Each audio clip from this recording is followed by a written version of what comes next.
what these two persons were doing is not actually a political threat as such to the existing powers.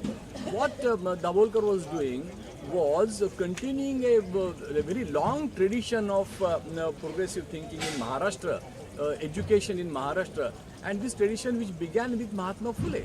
So this has been going on for 200 years in Maharashtra, this kind of scientific thought being spread into the society. But of late, what he has been doing, as we know, Dr. Dabholkar was spearheading a movement to ban superstition and make the Maharashtra government pass a law which banned superstition. And there were forces in Maharashtra, especially the communal forces of Hindutva ideology, namely it was Bharatiya Janata Paksha, it was the BJP and Shiv Sena who opposed the bill which was introduced in the assembly, and the bill lay there for almost a decade.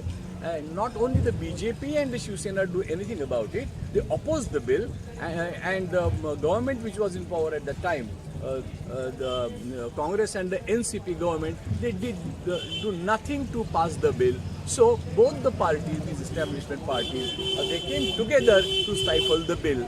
And Dr. Dabholkar was spearheading the movement in society to see that enough pressure was built up on the government so that the government passed the bills. So finally, when the pressure was being built, it was those forces, obscurantist forces, those forces, some elements within the force, they killed Dabholkar one fine morning, and they tried to finish the voice of rationality in society.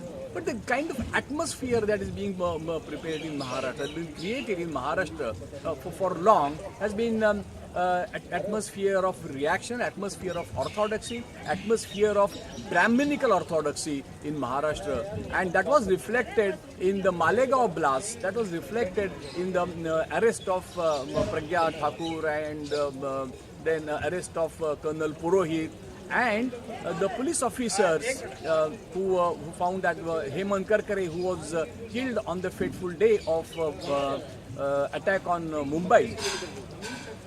Hemant Karkare had found that the rightist elements, the Hindutva terrorist elements were behind this Malegaon blast and many other terrorist acts. So there are units of terrorism which are nurtured by the Hindutva forces in Maharashtra, and one such group must be behind the killing of both Dabholkar and Comrade Pansare. Comrade Pansare's murder is again a specific case of intolerance on behalf of these reactionary forces, because Comrade Pansare, since I think that it was Comrade Pansare's stance against BJP coming to power in Maharashtra which enraged their followers in some way, because what Comrade Pansare was saying was that the government in Maharashtra is basically the government of the RSS, because as we know, Fadnavis, the current chief minister, he hails from Nagpur, which is the headquarter of the RSS.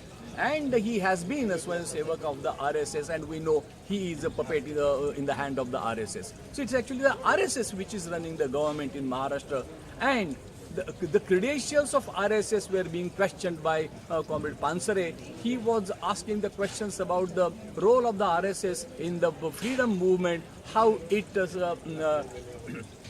stood against the freedom movement, and how the RSS joined the hands with the British. All these things were Comrade Pansare was saying and educating people about that. Another thing he was highlighting was the role of the RSS and the role of Nathuram Godse, the role of Hindu Mahasabha in the assassination of Mahatma Gandhi. And against the backdrop of Nathuram being made an iconic figure, temples being built for him and all kinds of things being said about him, making him a hero, Comrade Pansare was training his guns at this tendency and was trying to educate people